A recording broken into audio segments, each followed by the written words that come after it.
magandang araw. Nilibag tayo ngayon ng kakao. Nakita ko kasi yung vlog ni Ma'am Ivana Alawi. Bibili daw siya ng kakao na bunga, 5,000 isa. Ito, shout out Ma'am Ivana Alawi. Kung gusto mo, magtanim ka na lang nito, magpatanim ka na lang ng kakao para anli yung pagpitas mo. 3 to 4 years lang, marami ka nang mapipitas. Forastero variety. Kakao, ng kulay yellow, matamis to, tsaka marami mamunga. Pag bibili kayo sa amin ng ng kakao, ito meron na ring mangga. Ayun, pakita mo nga anak. Ayun Indian mango, maraming bunga. Bigyan namin kayo ng free na Indian mango. Ayun lang kasi, meron na kasi akong i-share yung napanood video sa Facebook. Yung isang empleyado nagrereklamo. Sinasabi na kung hindi daw dahil sa isang empleyado, wala daw yung kumpanya. Kaya dapat daw alagaan yung mga empleyado. Totoo naman yun. Kaya nga empleyado may binibigyan ng karapatan ng batas, pero hindi kasama sa karapatan ng empleyado na kumbaga sabihin nyo na kung wala yung empleyado, wala yung kumpanya.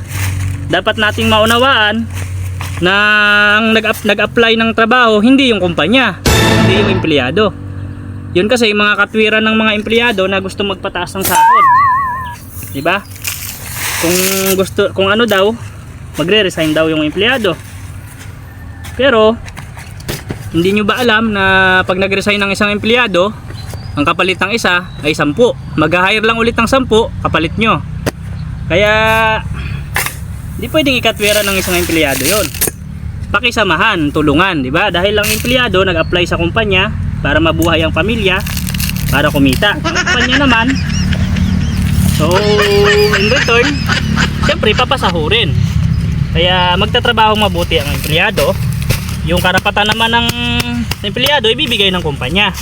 Pero kung sasabihin na ang empleyado ang bumubuhay sa kumpanya, mali yun. Hindi tama yun.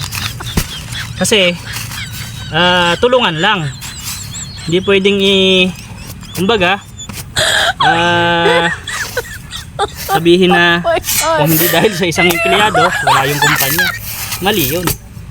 May karapatan lang ang empleyado na binibigay ang ating gobyerno sa batas, na kung dapat may overtime pay, tamang sahod, diba? May isang araw na day off.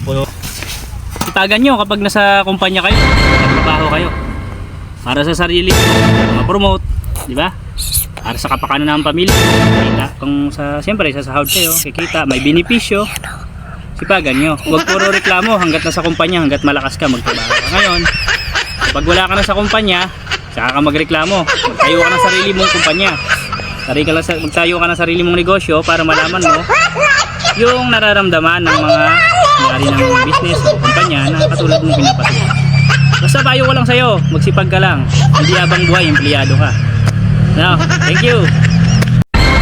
So, yun lang at maraming salamat.